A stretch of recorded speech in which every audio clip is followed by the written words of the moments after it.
Hello there, I'm Scotty. You're not, and we're now to movie number 4 in the Dragon Ball Z review series with Lord Slug. And this movie better, much better. I like this one. I've only seen it once or twice before. I think once all the way through, and then like a couple times bits and pieces. This was good, and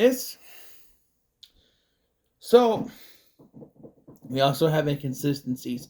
So this first scene we start out with is kind of where the last one ends. I guess this starts a strain of continuity because um, the last one ends with Piccolo at a waterfall meditating, and here we start with Piccolo at a waterfall meditating. Gohan and Icarus show up and Gohan does his whistle and with Icarus dance that causes Piccolo's sensitive Namekian ears to freak out. I'll also note that in this scene, Gohan has his bowl cut, but is dressed like younger Gohan, like with the thing, with the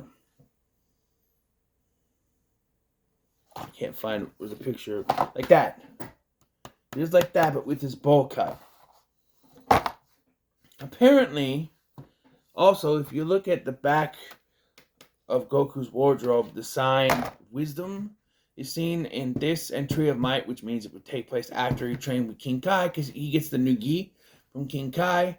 And also, something I overlooked is that the Dragon Balls can be used, once they're used, cannot be used. They're separated across the globe and turned to stone and cannot be used for another year.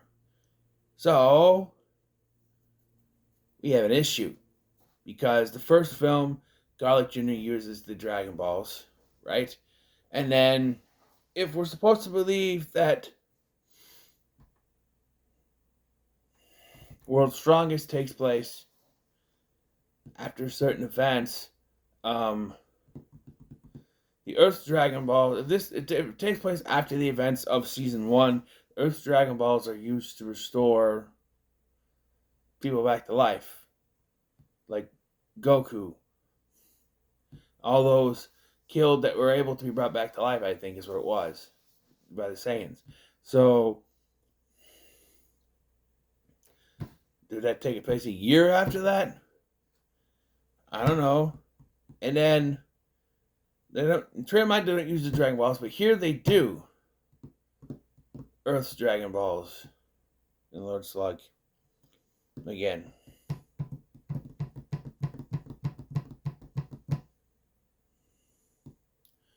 Apparently, the beginning of the first one was to take place right after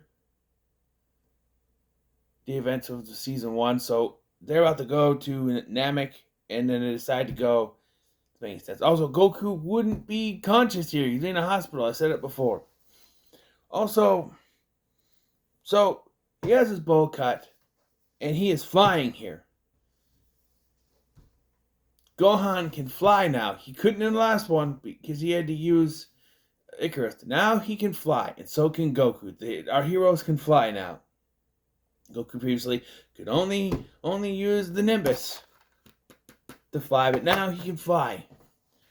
And so it's clear that they wanted to use the Super Saiyan in this movie, but it hadn't happened in America yet. Because in the U.S. they hadn't, like in the middle of them, like 96 is when we started getting stuff. So instead we get Goku with red hair. It's not fully Super Saiyan. He taps into a little bit of it. The fight. He also once again goes for the Spirit Bomb, but he's able to do it. We meet Lord Slug, who is from a race of super Namekians, apparently, who was abandoned at birth. Apparently Namek was in danger of being destroyed, so he was sent off-world and landed on the planet Slug, where he grew up, took his name, and started to conquer the universe. He lands on Earth, changes the atmosphere to be colder than it should. Maybe that's just the temperature of planet Slug, because Namek is the same temperature as far as we know. Who knows? But and he, of course, has his minions gather the Dragon Balls, and he wishes for eternal youth, not immortality, but eternal youth, so he becomes younger. Yeah. Our fighting team is Goku, Piccolo, Gohan, and Krillin. No Yamcha this time. I also have something to pick here, that if this is supposed to take place after the events of Namek, this entry of might supposedly take place after the events of Namek, where is Vegeta?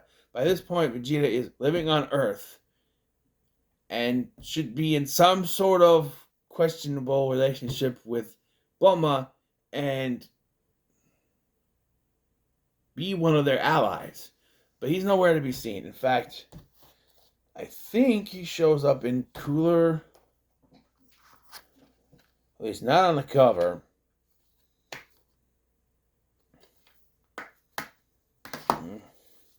I don't know. Cooler's Revenge, maybe? Who knows? But,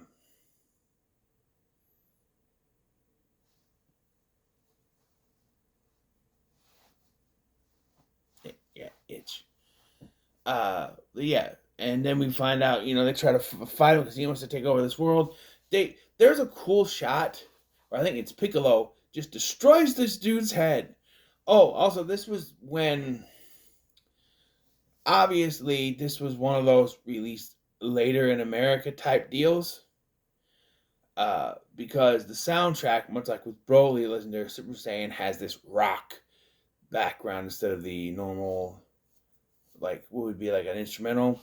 It plays music, which is what I kind of like. I like that. That's one of the things I like about the Broly movie, is they kind of want to make it, more accessible to American audiences, I guess. But yeah, Goku eventually reaches the fight, and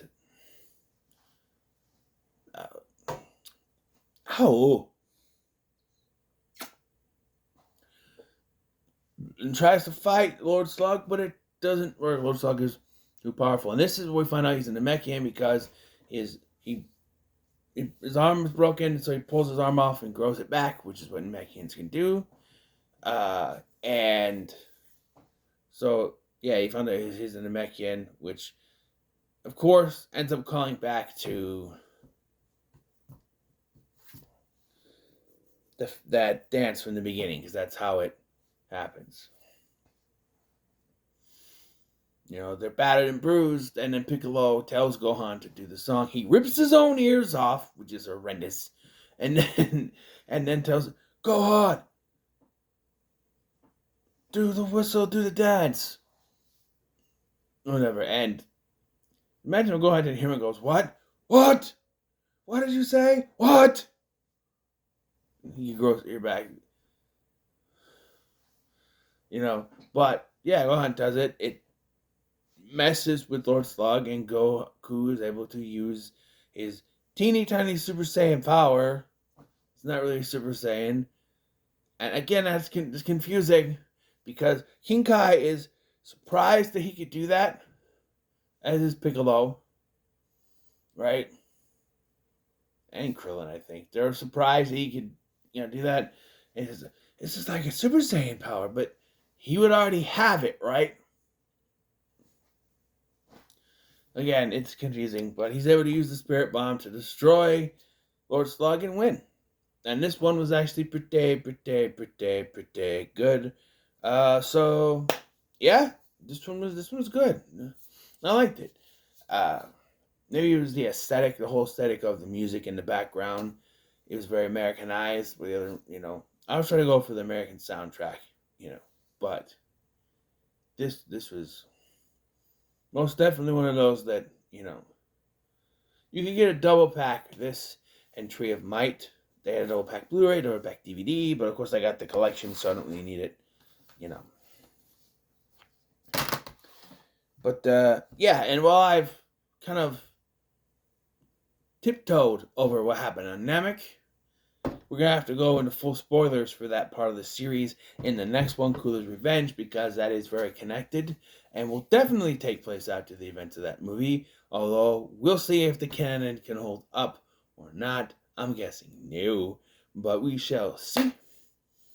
So,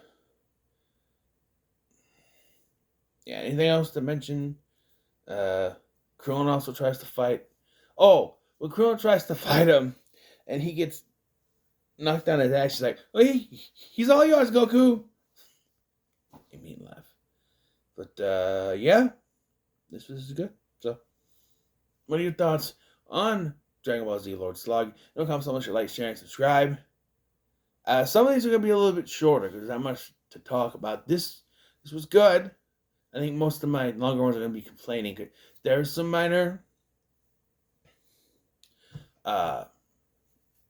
continuity issues, which is probably going to be a big complaint throughout this series, is the continuity issues. But even though Wrath of the Dragon has a nod to something that's supposed to connect to the future, I don't know. But anyway, thank you for watching. I'm Sky, and I'll see you in the next one.